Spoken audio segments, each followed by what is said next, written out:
Hey everyone, welcome back to Daily Duo English. I'm Emily. And I'm Ben. Today, we're talking about something almost every English learner has felt. That moment when a conversation is going fine, and then suddenly it just stops.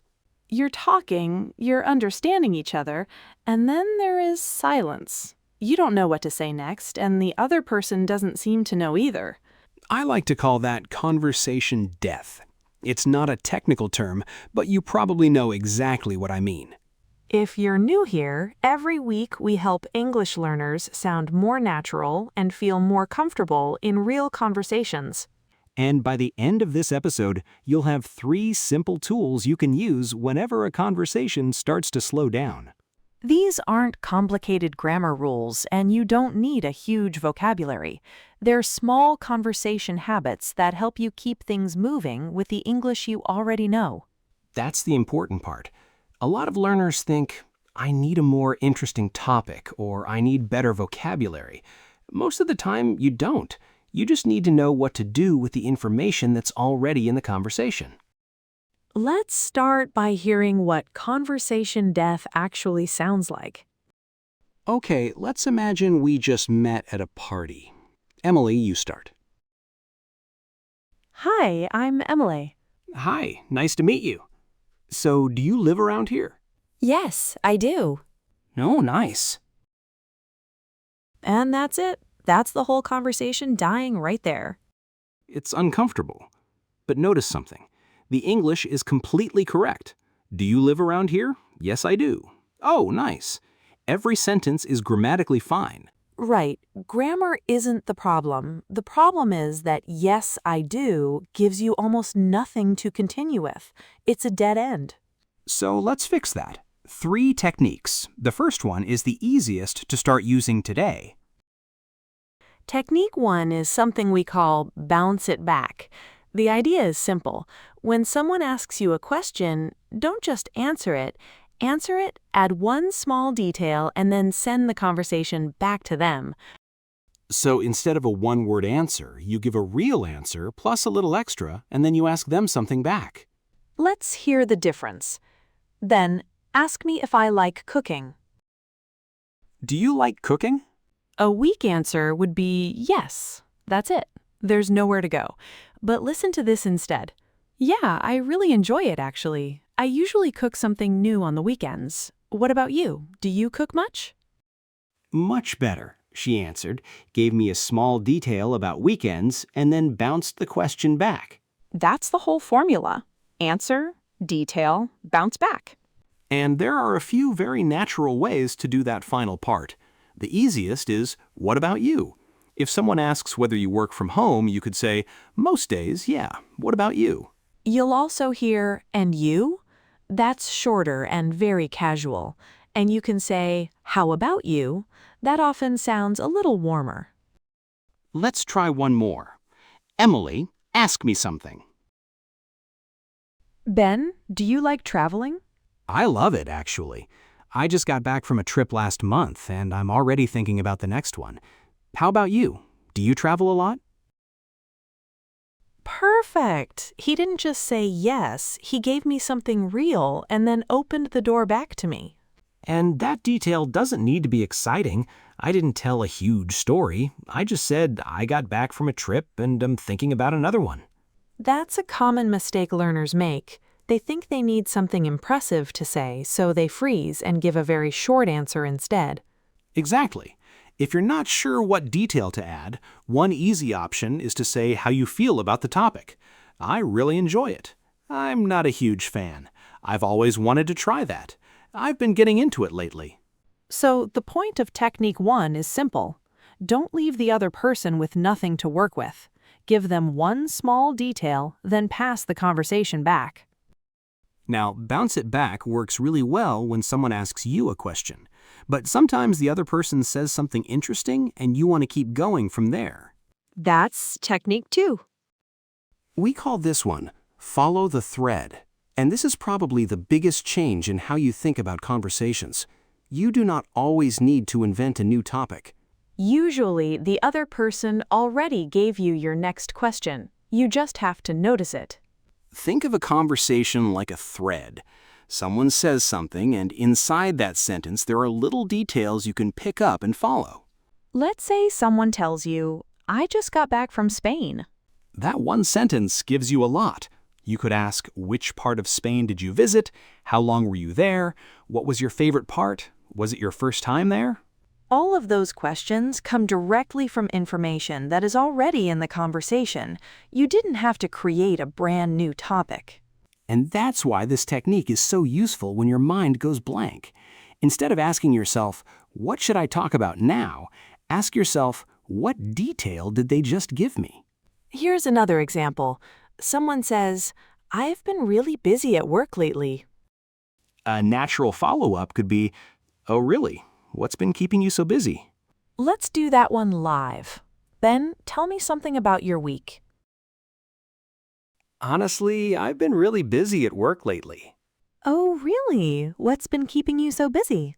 We've got a new project starting, and the deadline is much earlier than we expected. That sounds stressful. How soon do you have to finish it?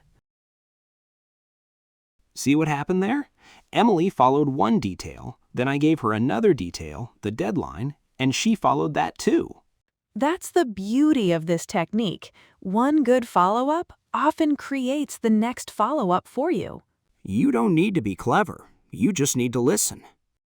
Let's try one more everyday example. Ben, tell me something you've been reading lately. Actually, I've been reading this really interesting book about space. Oh, what's it about exactly? That's follow the thread again. She picked up something I had already said and stayed with it instead of jumping to something completely unrelated. A natural conversation doesn't always move by changing topics. Very often, it moves by going one step deeper into the same topic. So before you search for something new to say, look at what the other person already gave you. Now let's move to technique 3. This one is for moments when you feel there is a bigger story behind a short comment. We call this one invite a story. The idea is to ask an open question that naturally encourages the other person to give you a longer answer. Think about the difference between these two questions. Did you like the trip? And what was the trip like? With the first question, someone can just say yes. With the second, you're inviting them to describe the experience. Good phrases here are, what was that like? How did that happen? And what made you decide to do that? There's also, what's the story behind that? That one works especially well when there is something specific and interesting to ask about. For example, an unusual photo, a nickname, an old object, a tattoo, or even how two people met. Let's hear it in a real example. Ben, imagine you have an old watch on your wrist. Okay. Oh, wow, that's a beautiful watch. What's the story behind it? It was actually my grandfather's. He gave it to me right before I moved abroad. That's really special. How long had he had? I'm not completely sure, but I think he bought it when he was in his 20s. See how one open question created a real story? If I had only said, nice watch, the conversation might have stopped there. Exactly. The key is noticing when something sounds like it has a story behind it and giving the other person a chance to say more. This also works really well with life events. Someone mentions they moved countries, changed careers, started a business, or suddenly decided to learn something new. In those moments, questions like, how did that happen? Or what made you decide to do that? Can really open the conversation up. And notice the difference between technique 2 and technique 3. Follow the thread means you take a detail and ask about it. Invite a story means you ask in a way that opens up a longer explanation. They can sometimes work together in real life, but for learning purposes, keep the ideas simple. Technique 2 follows a detail. Technique 3 opens a story. All right, we have all 3 tools now. Give a detail and bounce it back. Follow a thread the other person gave you, and invite a story when you feel there's more to say. Before we put them all together, quick favor. If this is useful so far, Tap like on this episode. It genuinely helps other learners find it. Now, let's go back to that awkward party conversation from the beginning and keep it alive this time. Same situation, same first question, but now listen to how each answer gives the conversation somewhere to go. Hi, I'm Emily. Hi, I'm Ben. Nice to meet you. So, do you live around here? Yeah, just a few minutes away, actually. What about you? Are you from this area? No, I actually just moved here last month. Oh, wow, that's a big change. What made you decide to move? Honestly, it's kind of a long story. I got offered a new job pretty suddenly, and I had about 2 weeks to decide. 2 weeks? That's intense. What kind of work are you doing? I'm working in marketing now for a small company downtown. It's been a lot to learn, but I'm enjoying it so far. That's good. And how has it been, moving to a new city and starting a new job at the same time? Honestly, it was rough for the first couple of weeks. I didn't know anyone, and everything felt unfamiliar. But it's getting better now. I remember feeling exactly like that when I moved here a few years ago. What's helped the most? Probably finding a few places I actually like. There's a small coffee shop near my apartment that's become kind of my spot. That's a good sign. Once you have a place you like, a city starts to feel more familiar. What do you like about the coffee shop? It's quiet, the people who work there are really friendly, and they make a great breakfast sandwich. I usually go there on Saturday mornings. That sounds nice. Have you explored the neighborhood much yet? A little. There's a park about 10 minutes from my place, and I've been going there most mornings before work. Nice. Do you ever go there on weekends too? I haven't yet, but I think I will this weekend. There's supposed to be a market near the park on Saturday. Oh, I know that market. I've been a few times. Really? What's it like? It's pretty relaxed. There are food stands, fresh bread, fruit, and coffee. I always end up staying longer than I plan. That actually sounds perfect. I'm still trying to find things to do around here. Then you'd probably like it. And it's a good place to meet people too, because everyone's just walking around and chatting. That's good to know. Meeting people has probably been the hardest part of moving. Yeah, that can take time. What have you tried so far? Not much, honestly. I talked to a couple of people at work, but outside of work, I'm still figuring it out. The market might be a good place to start. It's relaxed, and asking someone what they recommend is an easy way to start a conversation. That's actually useful. I'm definitely going this weekend. You should. I think you'll like it. Thanks. I'm glad I asked. Okay, let's step out of the conversation for a second. That felt completely different from the first version. Same 2 people, same basic starting point, but this time we never really ran out of places to go. Let's look at 3 moments from that conversation. Right at the beginning, Emily answered where she lived, added a detail, and asked, "What about you?" That was the bounce back. Then, when Ben said he'd started a new job, I asked what kind of work he was doing. I picked up a detail he'd already given me. That's follow the thread. And when Emily asked, "What made you decide to move?" that invited a longer explanation. That's inviting a story. The real skill is staying curious about the other person, instead of spending all your energy worrying about your English. And that's important. If you're only thinking, is my grammar correct? What word should I use? What should I say next? You stop listening. And when you stop listening, you miss the details that could have given you your next question. So let's make the whole episode very simple. Give a detail. Follow a detail. Invite a story. That's the system. Let's practice it now, out loud. First one, bounce it back. Imagine you're at a party and I ask, "Do you like cooking?" Give a real answer. Add one detail and then ask me something back. Take a second and say your answer out loud. One possible answer is, yeah, I really enjoy it, especially trying new recipes on weekends. What about you? Great! Your answer doesn't need to sound exactly like that. The important thing is answer, detail, bounce back. Now, technique 2, follow the thread. Imagine I tell you, I just got back from Spain. What could you ask me next?